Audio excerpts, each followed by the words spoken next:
Hello and welcome to Cup of Cosmology, the place for all your questions about the universe. My name is Diana Hooper and I'm a postdoctoral researcher currently at the Helsinki Institute of Physics over in Finland, in Helsinki, as the name implies. And I'm a theoretical physicist. Specifically, I'm a cosmologist. So that means that I study the universe, the contents of the universe, how everything evolves, how everything interacts, all of the cool things happening inside the universe. I love being a scientist and I love coming here to chat to everyone about all of the cool things I get to study, which is fun. And I'm very happy to be here to chat to everybody. As always, this is going to be an interactive stream, so keep your questions coming. If you're watching over on Twitter, feel free to head over to YouTube to join the conversation. If you're watching on YouTube, please do all of the usual things. If you like what you're seeing, subscribe, leave a comment down below, like the video. It all really does help improve the audience, increase the audience. So thank you to everyone who does that. Hey, Paul, in the comments in first today. Great to see you. Happy Dark Universe Day, indeed. So the topic today is going to be the dark universe, and I've been deliberately mysterious and vague about this. So tomorrow is Halloween, which is one of my favorite holidays of the year, second favorite holiday, actually. So second favorite holiday is Halloween. First favorite one is Christmas because I love Christmas. Tomorrow is Halloween and I love Halloween. And a couple of years ago, some scientists decided that we needed to get more like visibility to dark matter. And I love using that kind of pun there because dark matter is invisible. So a couple of years ago, some scientists decided that October 31st would also be International Dark Matter Day. It's a day where you can talk about dark matter. There's a ton of events. There's a lot of outreach events about dark matter taking place this week, tomorrow, and the following days. Hey, Cash Up Keith, nice to see you. David Dunn, great to see you as well. Keith, regarding your idea of the amended invisible holographic principle, this is not something I'm an expert on. I think you really want to read up into the literature, look into what experts are working on, and start from there. But I'm afraid I can't discuss your own theories with you. So dark matter gets a publicist. Yeah, dark matter now has its official day, Dark Matter Day, 31st of October. I'm not doing a stream on a Monday on the 31st, so this year I'm doing the stream today on the 30th. Hey Scott, great to see you as always. Hope you didn't have issues with the notifications today. Glad to see all the regulars coming in as usual. So yeah, tomorrow is Dark Matter Day. Last year for Dark Matter Day, I did a special stream where I got 6 experts, or myself and 5 others, who all work on dark matter from different perspectives. And we did kind of a panel discussion. It was 1.5 hours. It was super fun, and it is available in the on YouTube. I have uploaded that onto YouTube. So the panel discussion last year was really, really good fun. I really enjoyed it. I will link to it in the video so you can find it as well. I'll try to figure out how to do the thing of getting a pretty box so you can link to last year's Dark Matter Panel Day discussion. Hey, Ange, great to see you. Thanks for joining. Hopefully you're packing and ready to come over. So yeah, it's not technically yet Dark Matter Day. Hey, David Howden, great to see you as well. So Dark Matter Day is tomorrow, but I don't do streams on Mondays, so I'm kind of bringing it back around. So today I'm doing a special on the dark universe, which of course means I'm going to talk about dark matter and any other dark things in the universe you want to ask me about. As always, this is an interactive stream. Please feel free to ask me anything you want, and even if it's not on topic. You can ask me about science, about cosmology, about academia, about Finland, about myself, whatever you want. I might not answer everything, but feel free to just ask away, and I will try to answer everybody's questions. Are you sure we can see the dark matter panel video? Yes, it should be on YouTube. I was looking at it just today, so I'm very sure you can. You can't see the dark matter in the panel video, but you can see the panel we did on dark matter. I will link to it on this stream as well. But for now, stay here, and then later you can go find the replay of last year's awesome panel where I had 5 experts plus myself, so 6 experts on dark matter. It was super fun. It's definitely on the YouTube channel, but it's quite far down because it's one of the oldest videos I uploaded. But I will link to it. But for now, stay here, and then I'll link to it later. I know in my last couple of streams there have been some audio-video issues, so if anyone is having those issues today, please do let me know. I still haven't figured out exactly what the problem is, which makes it difficult to fix. So if anyone notices the same issues today, do let me know. Let's do a Halloween question. What's your favorite thing about it? So I love Halloween, partly because it's just an excuse to have some fun. I like the costume aspect of it. I like... I love pumpkin soup and pumpkin stuff. That's fine. But it's not about the pumpkins for me. I think I just like the whole atmosphere. Like autumn is my favorite season. Everything is orange and there's pumpkin spice everywhere and the leaves are pretty. It's getting darker, but definitely the costumes and just an excuse to have some fun together. You know, mess about, put on some sensible costumes. It's a laugh. It's always just an excuse to mess about and have fun. I know some people don't really like it. You know, trick or treat has become a very Americanized thing. That's fine. Not everyone has to enjoy Halloween, but for me, it's just the excuse to put on some costumes and have some good fun with friends in my favorite season of the year. So yeah, that's my favorite thing about Halloween. I did do a costume party in the office on Friday, and I decided to dress up as Halloween, which was fun. Why do one costume when you can just do the whole thing? So yeah, I had a costume covered in baby costumes. It was interesting. Very very fun party though. We should start a movement to change the name to Spooky Matter and Spooky Energy. You know, that would be honestly as good a title as Dark Matter and Dark Energy. I mean, we call them dark because we can't see them. We could call them spooky because we don't understand them. It would be equally valid. And I guess to anyone who's made it in here, you've already figured out that if you didn't change your clocks yesterday, the stream today is on a different time. Here in Europe, we've already ended daylight saving time. So hopefully, I guess if you're here, you did figure this out. So wherever you are, if you haven't changed your clocks today, we're an hour later than usual. If you have changed your clocks, it's the same time as usual. If you're somewhere in the south, I have no idea what time of the day it is for you. I'm sorry. I can only manage 4 time zones, so I've got some, but not all of them. But yes, we have changed our clocks. On that comment, daylight saving time is ridiculous. We should not be doing it anymore. We should just stick to winter time always. It's an antiquated thing that I will always rant about until we abolish it. It makes no sense. It messes up my circadian rhythm. I will not sleep properly for a whole week. And I had to change all my clocks. So it's just stupid. It's just no reason to do it.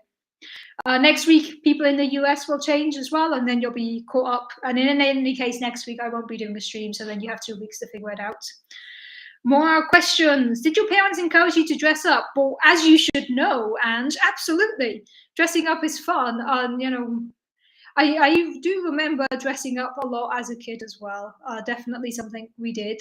You know, I used to go to cosplays to anime conventions in cosplay. It's always been a fun thing to do, and Halloween is just an excuse to go out and have some fun.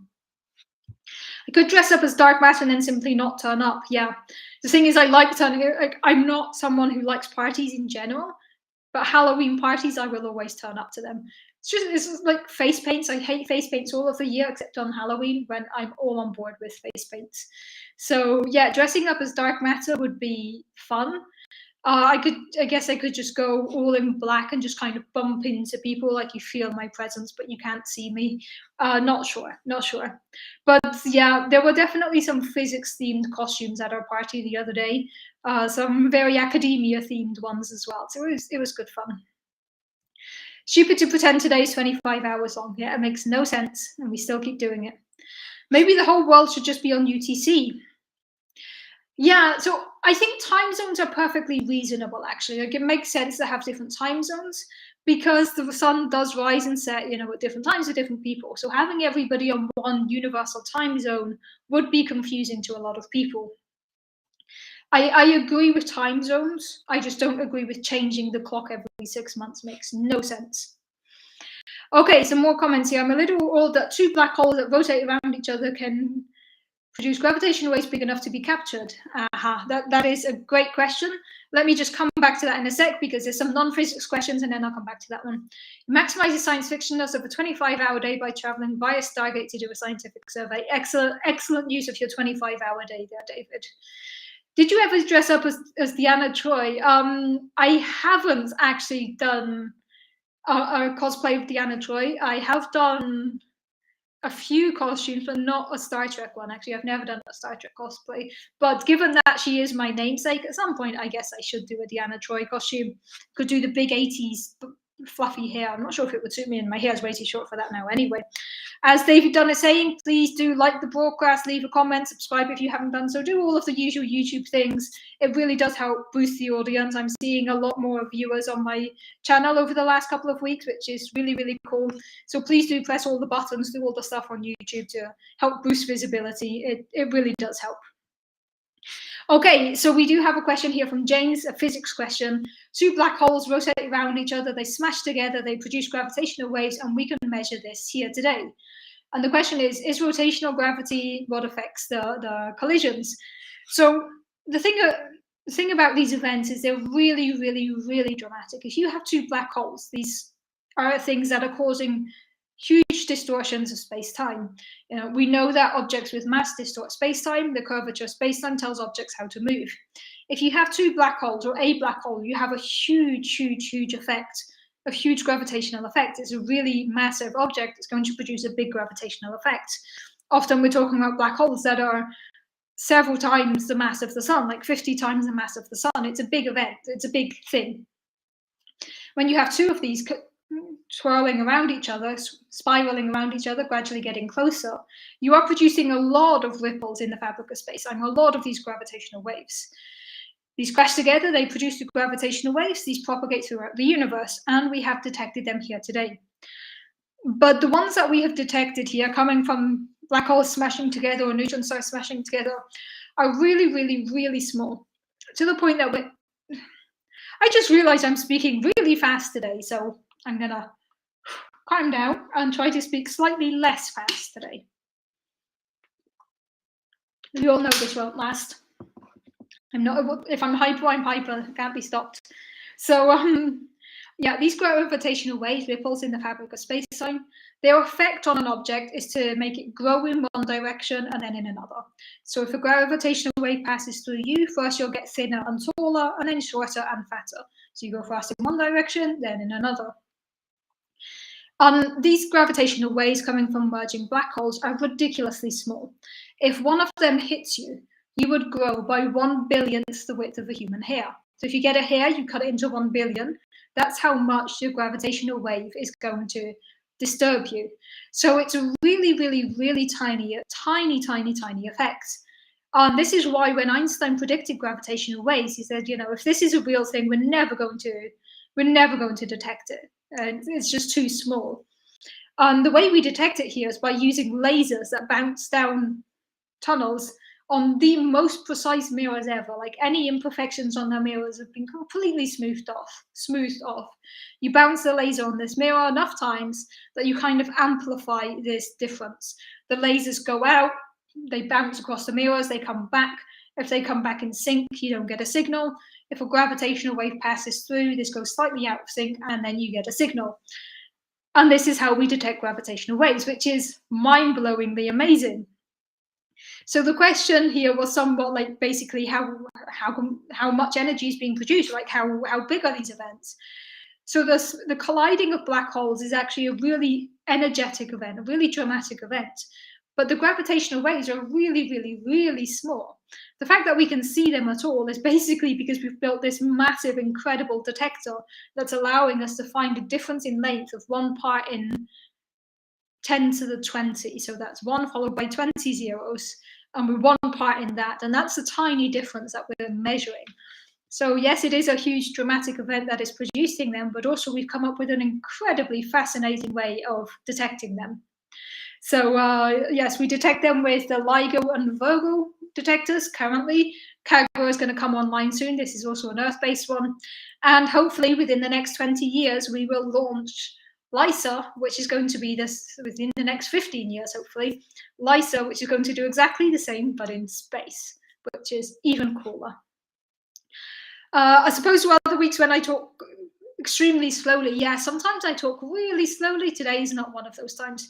To be fair, I do talk a lot slower than I did during my first streams. So these live streams have been ongoing for 7 years now, and I still have a recording of the very first one. I'm never uploading that one anywhere. And I was speaking so quickly in that I can barely understand myself. So anytime I speak fast now, at least I am substantially slower than I was in the early days of Periscope. So that gives me an excuse to speak fast now. I hear every word fine, but I can tell that there are little sound glitches and clicks, maybe tiny dropouts. Okay. Yeah, this is weird. I am honestly not sure what is causing this. And it's quite annoying. So I'm glad you can hear me fine. As for the sound glitches, I don't really think there's much I can do about that. Let me just try something. I'm just gonna probably mess this up. I hope everyone can still hear me. I've just changed the microphone that I'm using. Please let me know if you can still hear me. I guess if not, you'll let me know pretty soon. If you can still hear me and if the sound glitches have gone, if the sound is better or worse. Please do let me know if this has changed your audio at all, or if it's made it better or worse in any way, or if there's just no difference. Let me go up and see the comments and questions that I missed, and I should keep track of. Okay, so James, you say the audio is fine. Slight pops, hopefully that might be gone by now. Just let me know if you've noticed any difference in the audio. I know there is a slight lag, so let's see if that feeds back into it. And in the meantime, you can hear fine? Okay, sounds the same. Okay, so that did absolutely nothing. Yes, but it's worse. Okay, so let's go back to my fancy microphone. Okay, I am now back to the normal microphone that I use. So as for the slight sound glitches that some people are having, I will look into fixing this. I'm really not sure what the cause is. So yeah, sorry about that. Hopefully everything is still coming through fine. Okay, let me just check some comments there. Would be great if someone else can confirm or not about the sound. Yes, okay. Audio is fine. Just checking out the audio issues here. You like the fast talking? That is good to know. Thank you. I'm glad someone appreciates the fast talking. And as for the comment of do I speak slower during conferences, I do try to speak slower during conferences and seminars. I don't like rushing. I always have a lot fewer slides than minutes. I usually have a rule, if I have like 30 minutes, I'll have 20 slides maximum. And I do try to take my time and talk slowly. Now, usually the first 5 minutes of the conference, I'm fast and then I slow down. But yeah, it is a good reminder that I should, in general, speak slower. So much better now. Okay, so I'm back to the default microphone, so it should be the same as it was 5 minutes ago. Not sure about the potential glitches. I will have to look into that. I have noticed it on some of the replays as well, even on my side. Not quite dark matter, but I've been curious to hear what you think about black hole cosmology. The theories of black holes being universes themselves. So this is a great question. The thing about black holes is we have no idea what happens beyond the event horizon. So every black hole has an event horizon, which is the point of no return. Beyond the event horizon, you would need to be traveling faster than the speed of light in a vacuum in order to escape. As far as we know, nothing can travel faster than light in a vacuum. This means that nothing can come back beyond the event horizon. So therefore, we have no idea what is happening inside a black hole. We know that stuff falls in. Beyond that, we don't know. There are some ideas that all of the information stays trapped on the event horizon itself. There's a lot of ideas, but the thing is we cannot answer this question from a mathematical point of view because our equations break down once you go inside the black hole. So this is why we cannot say what's inside the black hole. You know, it's probably not a portal to a bookcase, but we can't really say what's inside a black hole. We can only make guesses based on everything we've been able to see.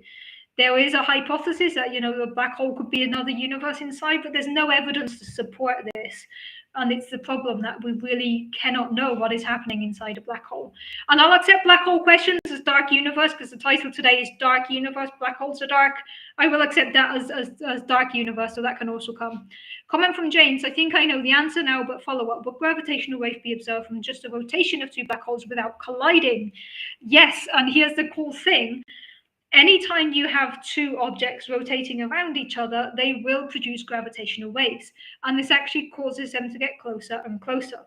So if you put two black holes that are rotating around each other, they will produce gravitational waves, and this energy that is carried away means the radius gradually shrinks, so they will get closer and inevitably crash. And in fact, we had the first indirect evidence of gravitational waves came from two pulsars, or a pulsar and a neutron star. A pulsar is just a neutron star with a high beam of light attached to it, a rapidly rotating neutron star.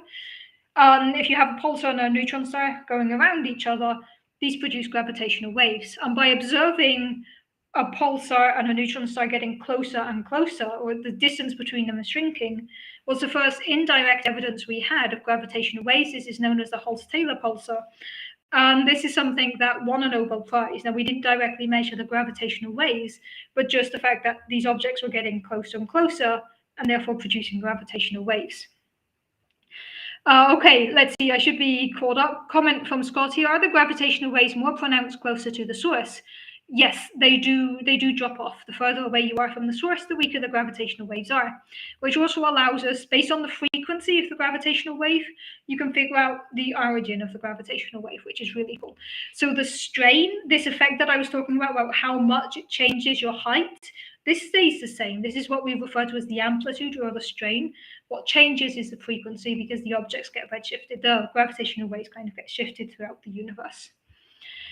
Okay, I think all of those were comments I've already caught up with. Now you sound like it's got a weird EQ. Okay, yeah, thank you for letting me know that. Fast talking means more Diana for our money. Yes, thank you for that, David. On that note, if anyone wants to support Cup of Cosmology, there is a link down in the YouTube section, in the YouTube description, for my Ko-fi page where you can support Cup of Cosmology. The money I get through Ko-fi goes to maintaining the cost of running the show, running the webpage. Any excess is donated. So if anyone wants to actually give me money for Cup of Cosmology, there is never any obligation to do so. Cup of Cosmology will always be free. But if anyone wants to throw money at Cup of Cosmology, there is a link down below where you can do so. And honestly, every donation makes me so happy, and I really appreciate every single one of you who does that. So thank you to everyone who does that. Gravitational waves taking away from the angular momentum of the system. Yes, exactly. That's basically what is happening here. The gravitational waves are stealing the angular momentum. Angular momentum must be conserved, so the objects get closer and smash together. Yes. Okay, I think, oh, that is still hot. I have a problem with teas that I cannot drink hot things. Like, I need my tea to be what everyone else defines as cold tea and coffee. I have the same thing. I make tea, I make coffee, and I ignore it for 30 minutes and then drink it. And everyone else says my drink is cold, but otherwise I burn myself. It's always fun when I have a coffee break or a tea break with people, and everyone's finished their tea and I haven't started on mine because it's still too hot. Anyway, I made my tea before the stream started. That was 25 minutes ago, and it is still too hot to drink. Random tidbits of knowledge you learn about me, which nobody asked for, but you're getting anyway. Okay, so I think I've caught up to all of the comments by now. So I wanted to talk today a bit about the dark stuff in the universe, and I'm going to be dramatic here. And there is something lurking in the universe, just out of sight. We know it's there, but we can't see it. It keeps scientists up at night. It's this mysterious thing, and it is dark matter, because that's as mysterious as we can be about it. So what is dark matter? Let's recap here. We know that the universe has three main components. Everything you see, everything you're accustomed to, everything from me to the stars you see in the night sky to my very hot tea, all of this is normal matter. And normal matter only accounts for 4.9% the energy content of the observable universe, as you can see here. Like that, I'll put myself on as well. Normal matter is 4.9% of the observable universe. There is another 26.2%, which is in the form of dark matter. Dark matter is this weird type of matter that interacts via the gravitational force, but doesn't interact via the electromagnetic force. Therefore, it does not emit light, it does not absorb light, it does not reflect light. As far as light is concerned, dark matter is not there, which means it is very difficult to see because it is invisible. Then we have the remaining 68.9%, which is in the form of dark energy. So dark energy is this weird type of energy that is driving the accelerated expansion of the universe. It's pushing everything outwards, and that is pretty much everything we know about dark energy. So it's fun because this means that I'm a cosmologist. My job is to study the universe, and based on the pie chart I just showed you, 95% of the universe is dark, mysterious, and unknown to us. We think it's there. We're still trying to figure out what it is. So that's fun. So then you could ask the question of why do we even believe in dark matter? And there are several reasons. And of course, we cannot directly see dark matter because it doesn't interact via the electromagnetic force, but it does interact via the gravitational force. So this means that it produces, dark matter is going to bend space-time. This is going to affect how other objects move. So based on how stars move around galaxies, or how galaxies look when they smash together, or even how the light bends when it's coming towards us from distant galaxies, all of this points a picture of dark matter, or points a picture that there must be something in the universe that we cannot see that is 5 times more abundant than normal matter, and that has a gravitational interaction. And this is what we call dark matter. We also know that this is the case thanks to the distribution of matter in the night sky, or how we get the cosmic web of galaxies. This is something that we also need dark matter to explain. But the biggest piece of evidence we have for dark matter is the CMB, the cosmic microwave background radiation. This is the oldest light we can see in the universe in any direction we look. This is the afterglow of the Big Bang itself. So in the very early universe, you had 4 main components. You had dark matter doing its own thing. Then you had protons, you had electrons, and you had photons, which are particles of light. And in the early universe, dark matter is doing its own thing. Protons, electrons, and photons are constantly bumping into each other, constantly bombarding each other. As the universe cooled down, the protons and the electrons could combine together to form neutral hydrogen. At this point, the photons can't bounce into the other ones anymore. So they break away, they decouple, as we say, and they start traveling freely throughout the universe. They have been traveling ever since. Because of the redshift of the universe, this has been the waves of these particles of light, of the photons, has been stretched. So they're now in the electromagnetic range. Sorry, they're now in the microwave range of the electromagnetic spectrum. So today they make up this cosmic microwave background made up, it's in the microwave range, it's cosmic, it's everywhere in the background, and it is the afterglow of the Big Bang itself. What this map shows you is the temperature of these different photons. On the one hand, you have an average temperature of 2.73 degree Kelvin, but then on top of this, there are these tiny temperature differences. You have slightly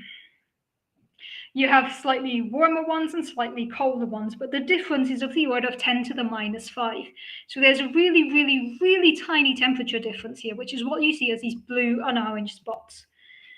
Based on the statistical properties of these blue and orange spots, we can understand the statistics of the early universe. This means that by looking at the CMB, we can pull out the numbers of 26.2% dark matter, 4.9% normal matter, and 68.9% dark energy. From the CMB, we can pull out that the universe is 13.82 billion years old. The universe is, to the best of our knowledge, flat.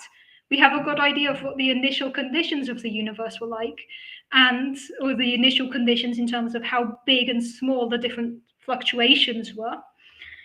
But this map, this CMB map, we have not been able to explain without dark matter. So we have not been able to explain it without dark matter. I keep laughing at some of the comments coming in, and I'll respond to them all properly now. So there are a lot of different reasons we believe in dark matter, and one of the main ones is the CMB, the cosmic microwave background radiation, one of my favorite things. And I love that we're 28 minutes in and we've already covered my 2 favorite things, gravitational waves and the CMB, which are the 2 best things to work on in the universe. Coffee tea mug sucks heat out of your drink at the beginning, then uses that energy to keep it warm longer. I need one of those, but then it still stays warm. Like, I'm still ignoring my tea. It's now been 35 minutes and I'm still ignoring my tea. Dark matter is 26.2% of the universe. Marathons are 26.2 miles. Coincidence? Yes, absolutely. The fun thing about numerology is you can find coincidences for everything. And then you throw in confirmation bias and suddenly you think a number that you've seen on the clock is magical. A few more comments here. Who had 26 minutes for the CMB? Yeah, to be fair, the CMB is part of the Cup of Cosmology logo. And every stream starts with a Cup of Cosmology logo saying Cup of Cosmology coming soon, or starting soon, which means technically the CMB now appears in the first second of the stream every single week.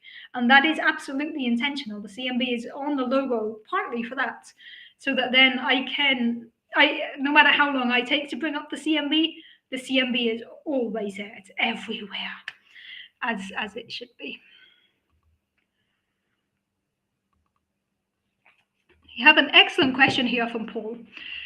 Do different theories of dark energy all treat it as energy? For instance, is modified gravity an energy or something else? I love this question, Paul. This is really an excellent question.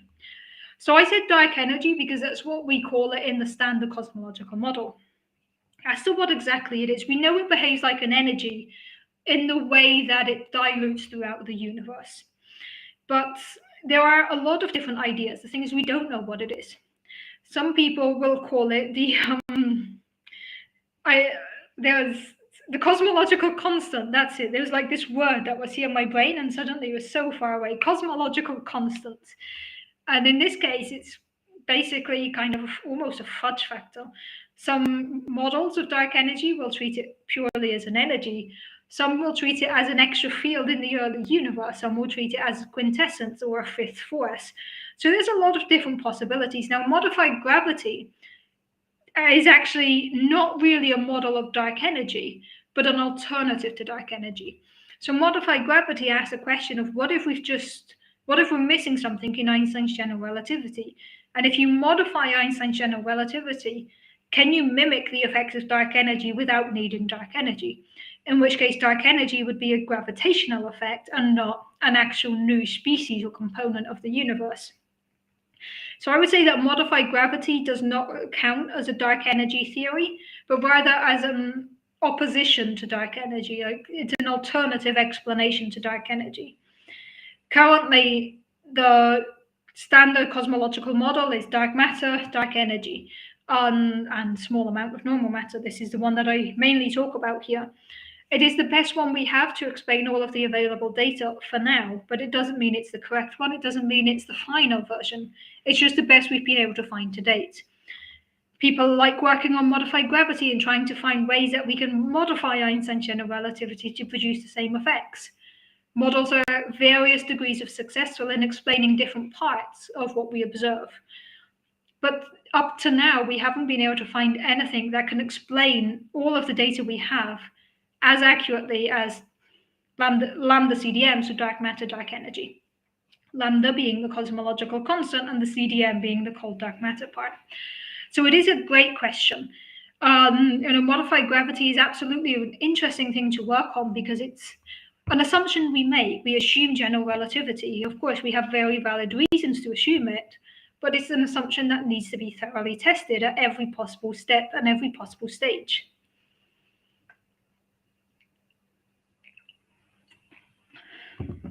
Problem with talking fast is I run out of breath and then I forget to drink. I need to remember to breathe and to drink. So, the best model we have currently to explain all of what we see in the universe is lambda CDM, but this does assume general relativity to be true. So it's very important to question this assumption and see how many different ways we can modify general relativity and see what can happen there. Now, based on what we've seen so far, there was a very cool thing, or cool or depressing, depending on your point of view. Thanks to LIGO Virgo, we now have been able to measure gravitational waves. We had the first detection of gravitational waves. The first announcement of gravitational waves was, yeah, I like my tea cold, and it's cold dark matter, another coincidence. Technically, I like my tea warm, or kind of lukewarm. So maybe we should look at warm dark matter instead, which incidentally I have worked on, talking about coincidences. At this point, we're just throwing out random things and calling them coincidences. Again, correlation does not imply causation. Just a general reminder for everyone that coincidences are often just that. I lost my trail of thought there. Right, gravitational waves. So when we got the announcement from LIGO and Virgo, or from LIGO, on the 12th of February 2016, with the announcement, ladies and gentlemen, because of course they only knew of two genders, because why would anybody think beyond that? Putting that rant aside, ladies and gentlemen, we have done it. We have found gravitational waves. 12th of February 2016. And that event, sorry, not in that one, in the first one measured a year later, where we got the first counterpart, the electromagnetic counterpart and the gravitational waves. So when we first saw two neutron stars smashing together, this produced a huge amount of energy, gamma ray burst, and also gravitational waves. This allowed us, this was in 2017, this allowed us to By the end of this stream, we will have mentioned 26.2 coincidences. I'm wondering how you're going to mention the 0.2 coincidence, so please do go ahead and try to do that. So once we measured this counterpart, so the electromagnetic waves coming from the smashing neutron stars and the gravitational wave coming from the smashing neutron stars, we were able to see that these two events arrived at practically the same time, up to a minor, like less than 2 second difference. This showed us that gravitational waves travel at the speed of light, or as very, very, very close to the speed of light, with a difference of 1 part in 10 to the minus 15. So if you take the speed of light, the 15th digit might be different. That is the speed of gravitational waves. And this was really, really, really important because many modified gravity models proposed that gravitational waves would not travel at the speed of light. They would have different speeds. So the day we showed that, based on this observation, gravitational waves travel at the speed of light, a lot of modified gravity models suddenly had a big challenge because there was a prediction they made that had just been falsified. Not all modified gravity models, some are still viable, some can still work, some have been modified to account for this speed of gravitational waves. But a lot of modified gravity models did get an enormous setback with this. Now, of course, we follow the data. If that's what the data tells us, then the model is no longer as valid.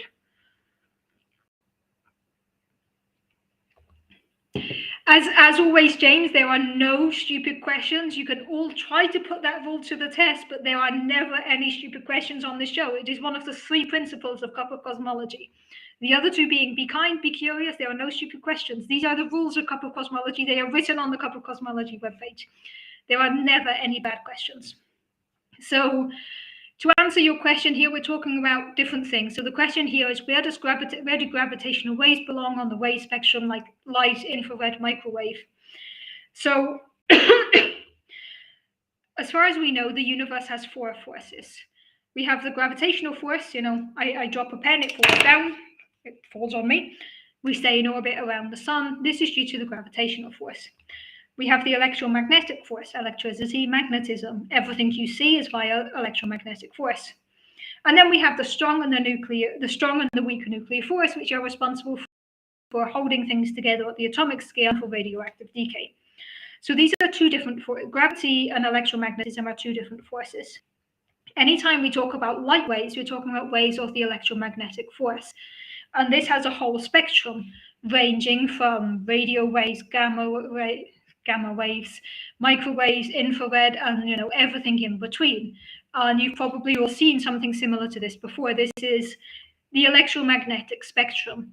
You can see in the middle you have this wave. On the left-hand side, it's more condensed, so you have a higher frequency, a lower wavelength. On the right-hand side, you have a larger wavelength and a lower frequency. Short wavelength, high energy, high frequency left-hand side, large wavelength, low energy, low frequency on the right-hand side. So you can see going to the high energy side, you have gamma rays, then X-rays, then ultraviolet, then visible, then infrared, then microwave, then radio. So this is the electromagnetic spectrum. But all of this requires the electromagnetic force. Now, if you want to move to the gravitational force, it's an entirely different picture because we're no longer using the same force. And the cool thing is, within gravitational waves, we can also have a similar spectrum. So let me bring up a very similar image now, but for gravitational waves. Again, we have the different energies here. So we're going to have low frequencies on the left, high frequencies on the right, very similar to what we had before. Inverted to what we had before, sorry. Is this same or inverted? Yeah, so this is what we had before with high frequency on the left, and now we have high frequency on the right. So this is flipped around. But you can see here that we also have a spectrum for gravitational waves. So in parallel to before, where we had from radio wave to microwave, here we have different energies or different frequencies of the gravitational waves. You can have the lower frequency ones on. Now I'm confusing my frequencies here. You can have the ones coming from, for example, neutron stars smashing together or exploding supernovae. This is what we've been able to measure on the right here, that's with LIGO and Virgo. High frequency, yes, high frequency. Nice to meet you, frequency. Sorry, dad jokes will always amuse me. Puns, dad jokes, that is a way to derail the stream and make me laugh. Then we have other things like supermassive black holes smashing together. This is something which will produce a different energy range, and for this we would need to go to space to measure them. This is what LISA is going to do. And then we can also have things like gravitational waves produced by stuff in the very early universe itself. And this is what we could hope to find in the background. This would be like a background of gravitational waves that could be everywhere. This is something we really do hope to measure someday, and this is what I'm working on. So it's an excellent question. Let's just do the contrast again. Here you have the electromagnetic spectrum, where you have everything from gamma rays to microwave to radio waves and everything in between. And then here you have the gravitational wave spectrum. So you have a spectrum in both cases, different origins of the gravitational waves, the same as you can have different origins of the electromagnetic waves. So it is an excellent question. There are no bad questions, as always. And here you can see the contrast. You have the two different spectra, one for the electromagnetic force and one for the gravitational wave force. And I like that we're going through my slide deck today. We have a lot of images ready. So when we listen to gravitational waves, we're saying something like, what if those same frequencies were sound waves? Absolutely, that is exactly what we're doing. So the ground-based detections from LIGO and Virgo, the frequency is equivalent to the frequency that would be within human hearing. So then you just directly convert that into sound. So you say like, okay, we have something of this many hertz, this is what this would sound like. So when we listen to gravitational waves and we have that cute chirp noise that we've all heard, that I don't have an audio for, unfortunately, that is actually just saying, like, what if this gravitational wave was a sound wave, what would it sound like? If you want to listen to the gravitational waves produced in the early universe, that's way, way, way beyond the hearing range of any living being. So that's not something that you could just say like, hey, look, here's what it would sound like. But we can do it for the ground-based ones that we found with LIGO and Virgo, because these are ones that actually have the right frequency range for that. I hope that answered your question, Paul, and thank you for your comment there, James. I hope that did answer your question as well.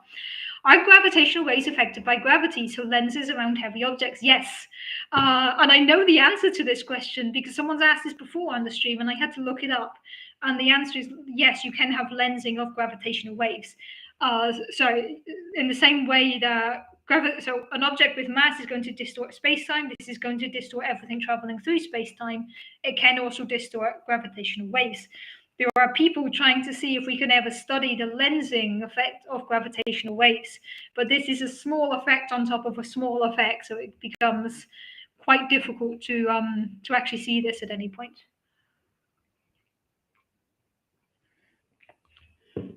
Are the strong force and weak forces broken down into some type of measurable scales?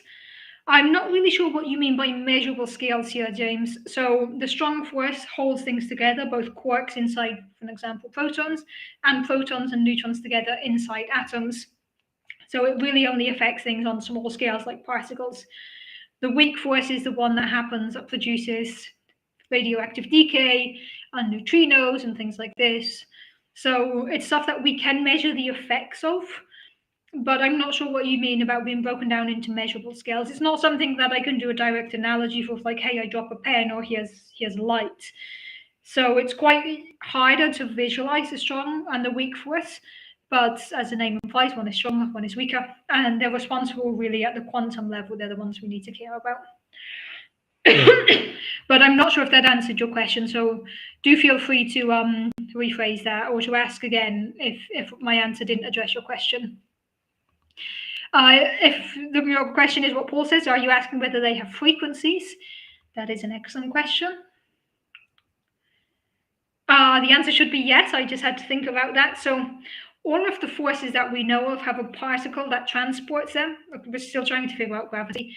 But the photons, particles of light, are the ones responsible for carrying the electromagnetic force. The gluons are the ones responsible for carrying the strong force. And the W and Z bosons are the ones responsible for carrying the weak force. And all of these particles will also have a wave-like component, and therefore you can also get an associated frequency. However, we can talk about electromagnetic rays, which are waves of the electromagnetic force, the same we can do with gravitational waves. But the strong force and the weak force really only act on atomic scales. So it's not something that is then going to propagate throughout the universe, in which case there wouldn't be a detectable frequency because you're no longer talking about a wave itself. Now, each individual particle, each gluon, each W and Z boson will actually have an associated wavelength, an associated wave, but this is at the level of particles and not so much as a detectable effect on human scales. So I'm not sure if that answers your question. Hopefully that does somewhat. If not, please do let me know as always, because if my answer doesn't clarify it, then it's my answer that's a problem. It's never the question. So if that wasn't a clarifying comment, do let me know. It's always tricky when we start talking about these tiny, tiny, tiny things, which technically also fit into the mysterious things in the universe we're still trying to figure out. Your question was in comparison to gravity and electromagnetic. Okay, awesome. So hopefully we did somewhat address that. Hurts really hurts. Coincidence? I like the coincidences we're coming here. I thought we didn't need gravitons because gravity isn't really a force. Yeah, gravity is where things get fun. It's interesting, right? Because I say electromagnetic force, electricity, magnetism. It's like we understand what we're doing. Gravity, pens fall down, planets. We know what we're doing. Strong force. It's like stuff holds together. And then the weak force, I always just brush off with radioactive decay. Please don't ask me about the weak force. And then if I tell you one of these four forces is not really understood, you're going to assume I'm talking about the weak force, but it's actually gravity. Like the other three forces we've understood. Gravity is a problem. We don't know how to fit gravity, which tells us how objects move on big scales, together with the quantum world, which tells us what particles do. To bring these together, we would need quantum gravity. We don't yet have a theory of quantum gravity.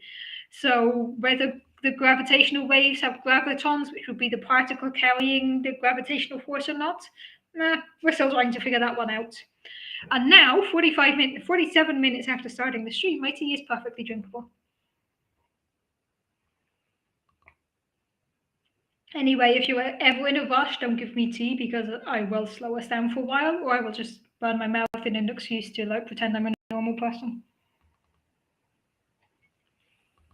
Okay, so there is one thing I wanted to talk about today, and I'm not going to have time to go into too much detail, but I want to bring the conversation back to dark matter.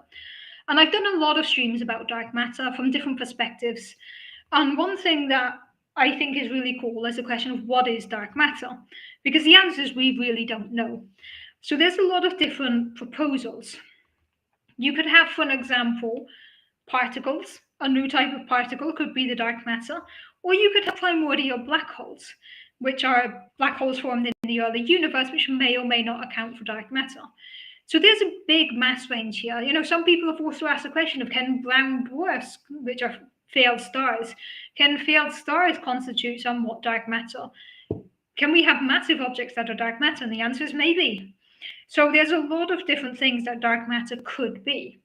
And a large part of what we do is make hypotheses of if dark matter is space dragons, this is the effect we would see. Then you look for this effect, and if you don't see it, you say, okay, dark matter is not space dragons. So we can rule out candidates for dark matter, but it is very difficult to figure out what dark matter is.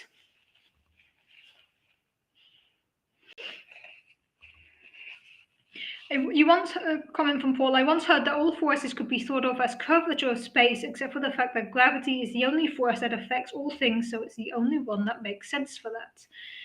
Yeah, I'm not sure if I would describe the other forces as curvature of space-time. I haven't heard them referred to as that. Like gravity is definitely a curvature of space-time. As for the other ones, I think it would be odd choice to describe it like that. Tea is only drinkable after exactly 26.2 minutes. No, after 26.2 minutes, the tea is still too hot, as evidenced by the fact that I'm drinking my tea over 50 minutes after I made it. Anyway, I'm a bad person to ask about is the tea still hot? So we don't know what dark matter is. There are a lot of different options. It really could be many, many different things. One of the most popular candidates for dark matter is what we call WIMPs, weakly interacting massive particles. Now, these are particles that, as the name implies, interact via the weak force very, very weakly. They have mass and they are particles. So this would be a whole new type of particle in addition to our standard model particles that have weak interactions and gravitational interactions and nothing else. And one of the reasons the WIMP is such an interesting particle is because if you put a particle in the universe, in the early universe, that behaves like a WIMP, and it breaks away from other matter when the weak force kind of turns off or separates. So you have a particle that behaves exactly as we'd expect a WIMP to behave. It would produce the 26.2% of dark matter that we see today. And this is something that is known as the WIMP miracle, because it's a particle that just by construction explains dark matter, but also in a very nice way that it exactly explains the right amount of dark matter. So this is a WIMP. Right, you put a WIMP in the early universe, you let it do its thing based on what we know about physics, and it produces the right amount of dark matter. Now, of course, WIMPs.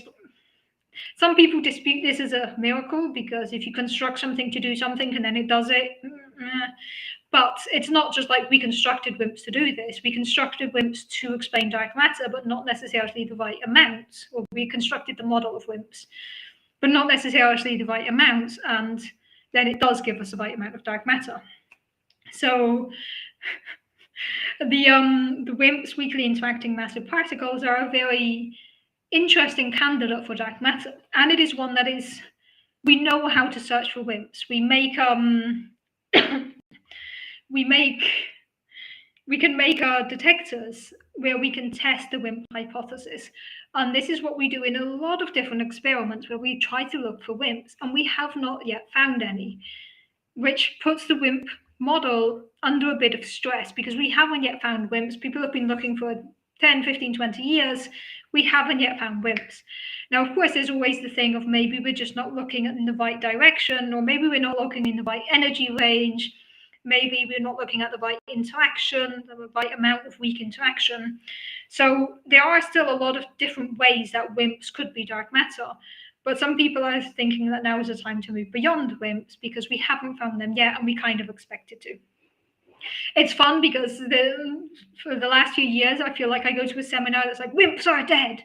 And the next week, WIMPs are not dead.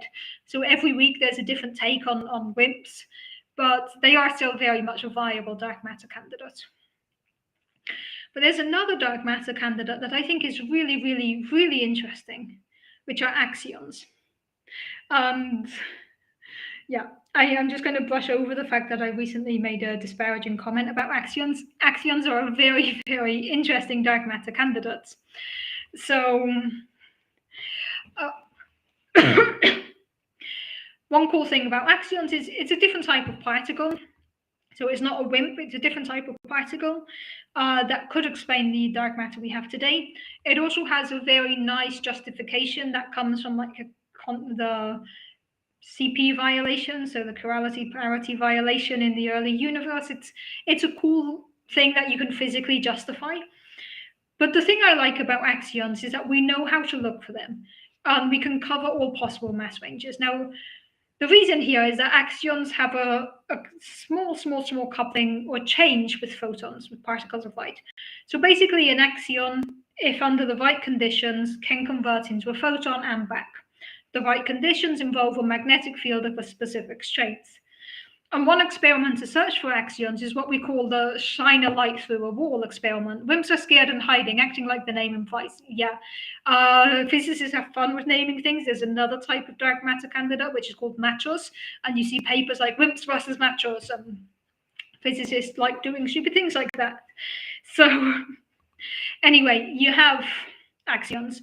And one possible way of measuring axions is with this light shining through a wall. So the idea is you have a wall, you put a magnetic field going down, and you shine a light on it. Now, this light should not travel through the wall because light photons do not travel through like concrete wall. However, if the magnetic field converts the photon into an axion, this axion can travel through the wall.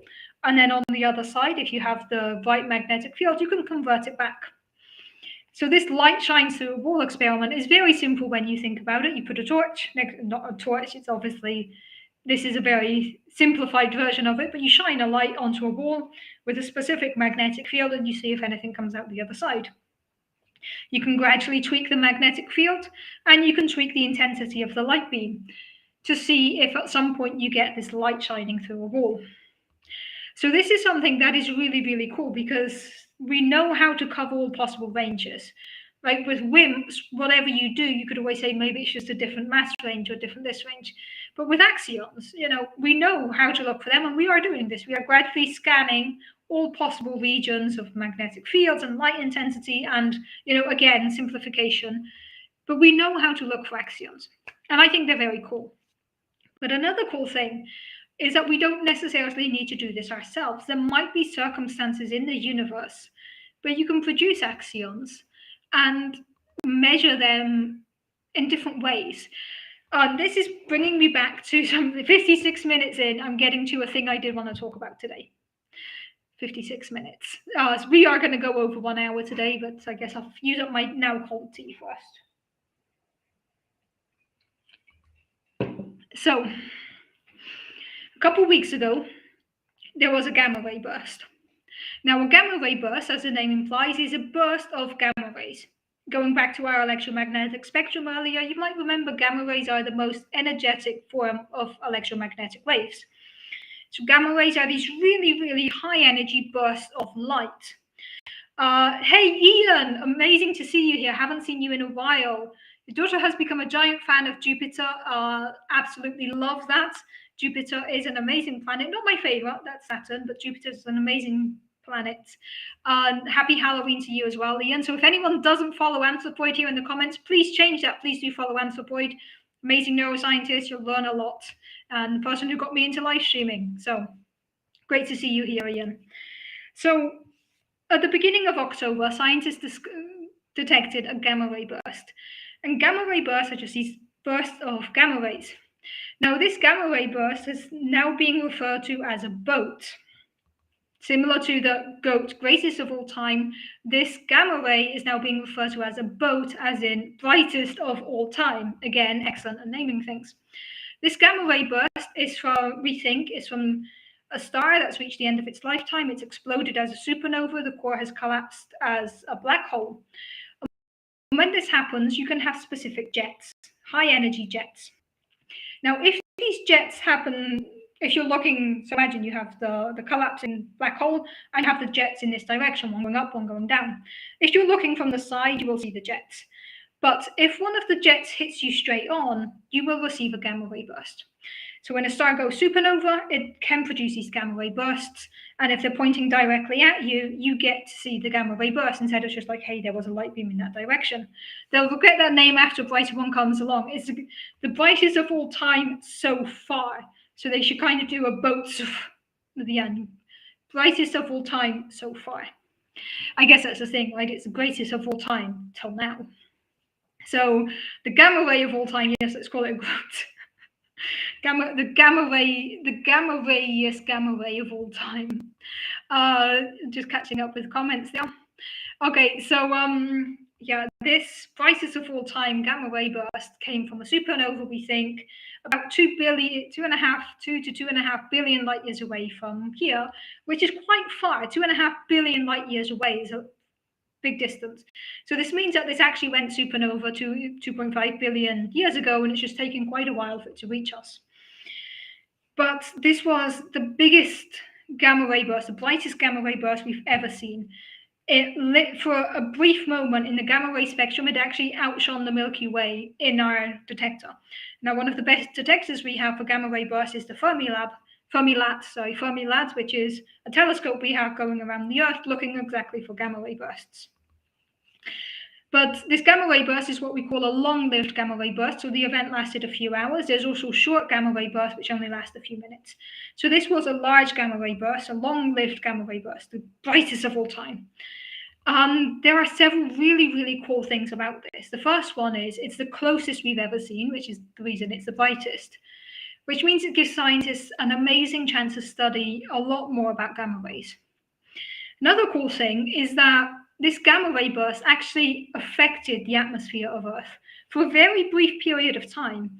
The way they saw this is different lightning detectors around the Earth actually saw a different energy spike coincident with the gamma ray burst coming. So it seems like the gamma ray burst actually did something to the ionosphere of the Earth, very short-lived, not in any way problematic or harmful, but just enough that it released like a few more electrons in the atmosphere. And this is something we were able to detect, which is really cool. And this made it to different popular science news places. So you might have already seen this on Twitter or wherever you get your news from, which hopefully is not just Twitter. So this is something that is really, really cool. It's an amazing thing, and it's letting scientists learn a lot about gamma ray bursts. So now you might be wondering, why am I talking about the brightest object in the universe that we've seen to date, when my title today is literally The Dark Universe? And here's where it gets really cool, and I'm going to tie it together. One detector, actually two different detectors now, but one specifically found a photon in this gamma ray burst that was at 18 TeV, so 18 tera electron volts. If we almost always see more distant gamma ray bursts, does that mean they were more common in the early universe than now? It's just, in this case, it's actually just a number game, in the sense that there are much more distant galaxies. There are many more distant galaxies than there are close by galaxies. Gamma ray bursts are rare. If they go off in a galaxy, statistically speaking, they're more likely to go off in the thousands of galaxies further away than the 100 that we have close by. So that's the main reason why they're coming from further away. Now, of course, you need stars old enough to collapse and form black holes, but that doesn't take so many years. So brand new galaxies might not have gamma ray bursts, but most galaxies that we could see could have them. The fact that we see more of them far away is just really, there's more galaxies further away. There's a bigger area to look at the further away you go, whereas close by is fewer. So one detector measured an 18 tera electron volt photon. This is a ridiculously highly energetic photon. This is more energy than we've been able to get to at the Large Hadron Collider, which is currently at 13 TeV. Now, such a high energy particle of light should have interacted with something in the universe. Now, this is traveling from a different galaxy to the Milky Way. There's a lot of stuff this can interact with. The more energetic it is, the more likely it is to interact with something, because it's carrying a lot of energy. It's just waiting to do something. So we don't expect to see photons that are 18 TeV coming from a distant galaxy. Coming from within our own galaxy, maybe, but not from a distant galaxy. So this led to the question of what happened with this photon. Now, one answer, one possibility, is that this photon is actually not in any way related to the gamma ray burst, and it's just a coincidence that it appeared in the detector at the same time. This is one possible explanation. Another really nice explanation is that, yeah, you're astonished that we can talk about detecting a single photon. Yeah, right? It's really cool that I'm talking about one photon. So this detector had like 5,000 photons fall on it from this gamma ray burst, and one of them was 18 TeV. It's incredible. So one possible fun explanation goes back to axions. Now imagine you create this 18 TeV photon at the gamma ray burst. It leaves the gamma ray burst and it interacts with the magnetic field of the host galaxy. If the magnetic field has the right energy, or the right strength, it could convert this, again, hypothetically, it could convert this photon into an axion. This axion can then travel throughout the universe without interacting with anything else, because it's dark matter, so it wouldn't do anything. Once this axion enters the Milky Way, it interacts with a magnetic field similar to the one in the other galaxy, which would convert it back into a photon. And then the photon can reach us without having to worry about interacting with anything on the way. So some scientists are now asking the question of, is this high energy photon a sign of a photon to axion and axion to photon conversion? And if so, is this in any way a hint of dark matter? So this is really, really cool that we are using the brightest of all time, the brightest gamma ray burst ever seen, to potentially constrain axions which are dark matter candidates. Talk about shining a light on dark matter. I'm so glad I worked that in. Very, very proud of myself for that. So this is really, really incredible when you think about it. And of course, there's a lot of questions. We need to be sure if this photon is coincidence or if it's actually coming from the gamma ray burst. We need to see if there were any other high energy photons. There was a second detector in Russia that found one potentially even more energetic. And then there's a lot of questions like, is this really an axion conversion? If so, what does it tell us about axions and what does it tell us about dark matter? So there's a lot of ifs and maybes and possibilities, but there is a way, there is a logical connection that you can do between this gamma ray burst and new constraints on dark matter. Again, this still needs to undergo peer review, but it wasn't just one scientist who proposed this. There were 5 or 6 different people who put the papers out immediately like, hey, look, maybe this is axions. And I think it's really, really cool that we're trying to find invisible matter that we know is out there in the universe somewhere. We're pretty sure it's out there. And one idea that we've got to try to understand dark matter is looking at the brightest photons possible, the most energetic photons possible. Because, you know, humans are an amazing species. We come up with incredible things. We come up with this amazing way of measuring gravitational waves. We are an ingenious species. Ingenuity is what we do best. And now we're coming up with this amazing way of using ridiculously energetic photons to potentially constrain a dark matter candidate. Yeah, it's things like this that remind me of just how amazing physics is and how amazing it is that we're alive at the time where we get to learn about these things. So I see James here with a comment of mind-blowing. I think that was referring to Paul's comment, but I think this axion photon thing is mind-blowing. And even if this is not the case, this gamma ray burst is going to teach us so much. There's so much we're going to learn about gamma ray bursts, about supernova from this event. People are saying we're going to be mining this event for the next 10, 20 years. Like, the data from this event is incredible. And the fact that it might tell us something about the dark universe, it's amazing. It's amazing. So yeah, 1 hour, 6 minutes, 1 hour, 7 minutes now, but I got to the thing I wanted to talk about. So today was in general like dark universe, gravitational waves, black holes, dark matter, but I did want to bring it around to this really dramatic event because I think it's really cool that this might actually tell us something about dark matter.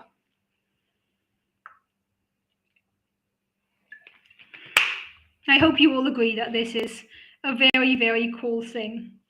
A bit more mundane question. I know mundane questions. Were you surprised by how the DART effort turned out? I really understand that it was pushed quite a bit. Yeah, so DART was an amazing asteroid collision experiment we did. People sent up a little baby satellite that had the mission of crashing into an asteroid and slightly bumping it out of place. This is basically to test that if we had enough time, would we actually be able to push an asteroid out of place if it was heading on a collision course to Earth? And they were actually successfully able to move it. They did move it a bit more than intended. It's fine, it's a small asteroid, they've just pushed it very slightly. The difference is probably related to what the asteroid is made of, because the density of the asteroid plays a role here. But it was overall a very successful mission. They smashed the little baby spacecraft into the asteroid. The asteroid is now moving on a slightly different path. So this was in no way an asteroid that was problematic to Earth. It was just a good test asteroid. So we saw the test asteroid and just like, hey, that's a good one. It's in no way damaging to Earth, but it's something that we now know we could potentially do in the future. So it's pretty cool. So I did really like the DART mission. I thought it was nice, and I'm always up for more cool space missions like that, just as long as they're done in a controlled way. It moved quite a bit, but a rubble pile would be easier to move than solid asteroid. Yeah. So it did move quite a bit, and it's nice to see how much we moved it. Yeah, an hour and 10 minutes is basically how much I can go for the streams. Occasionally we have done an hour and a half, but usually an hour is enough. Had to reach an hour and 10 minutes today because I had to tell you about this amazing gamma ray event. But I am definitely running out of energy and running out of breath. So how did I miss the gamma ray burst news? I need to find a daily astronomy, cosmology, physics news bulletin. Yeah, honestly, I get most of my science news from Twitter. And this gamma ray burst, I did actually see in other media as well. The cool thing is, since I've been doing these live streams, anytime there's something like this in the news, someone sends it to me, like either saying, hey, I saw this in sort of your streams, or saying, can you talk about this in one of your streams? So it's great because then I never miss the science news because people send it to me, and I really appreciate it when people do. You know, you can always send me random science news and I will be happy with it. but this one is pretty cool. There are some very nice articles about it. As always, Quantum Magazine has an excellent article, and Phil Plait did a really nice article for it as well for the Scientific American. Those are both very nicely explained. I will put the links here as well to those articles, actually, because they are really, really cool articles. After the stream is finished, I'll leave them as a comment down below. Again, if you like this stream, please do leave a comment, subscribe, click the like button, do all of the usual YouTube things. It really does help me build up the audience, and I do appreciate that. So I will wrap up the stream now, an hour and 10 minutes. Next weekend, there will not be an episode of Cup of Cosmology. The reason being, my mother is visiting here, which is going to be amazing. We're going up north in Finland. It's going to be an amazing trip, which means no Cup of Cosmology next week. 2 weeks from now, so on the 13th of November, I will have a guest. It's very nice to have you in the comments again, Ian. It's really nice to see you here. So 2 weeks from now, I will have a guest on the stream, assuming there's no last minute change of plans. And we will be talking about a very different topic that we've never covered on this show before. And it's going to be a bit more, I would say a bit more abstract, but also not abstract. And I'm just leaving it purposefully vague. So 2 weeks from now, next Cup of Cosmology. As always, if you follow me on Twitter, you'll get a notification in advance. Or I always put out a tweet on Saturday reminding people of the stream on Sundays, or Sundays if I forget. So no episode next week. Next episode 2 weeks from now. As always, you can watch all of my old replays on YouTube, and you can always reach out to me on Twitter if you ever want to chat to me in between streams. I don't answer regularly, but I do try to answer everybody at some point on Twitter. So yeah, hopefully we will get the guest on. Hopefully everything will go well. So thanks everyone for all the lovely comments, and as always, thanks for the questions. This has been great fun. It's been great to have everybody here as always. I hope to see you again in 2 weeks, and I hope in the meantime everybody stay safe and take care of each other.